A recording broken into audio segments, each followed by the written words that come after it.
All right, I was thinking about this today when we were driving home.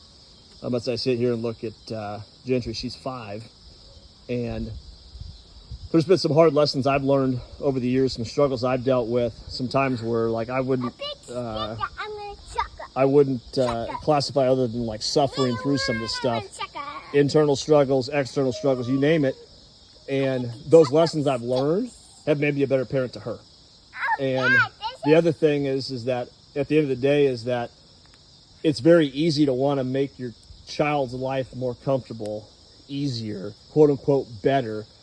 But in the grand scheme of things, you got to question this. Like, is making it easier for them, more comfortable for them, making it better? In the short term, yes, but in the long term, heck no. Like, getting intentional with making their life uncomfortable in very specific ways, very controlled ways, very safe ways, is helping them in the long term. And that's the thing, like as a parent, like don't take the pain you had before and say, you know what, I never want my kids to deal with that, because that pain you had before is what created you right now.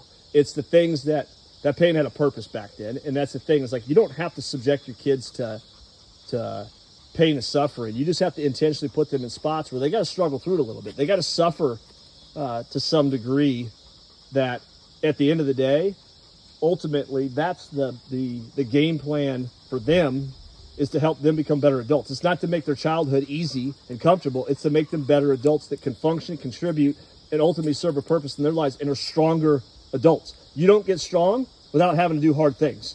And that's the whole idea, is like, I want to put my kids in spots where they can learn, they can develop, they can grow, they can get better in a lot of different ways that ultimately I know is serving them. So again, easy's not good. Hard's better.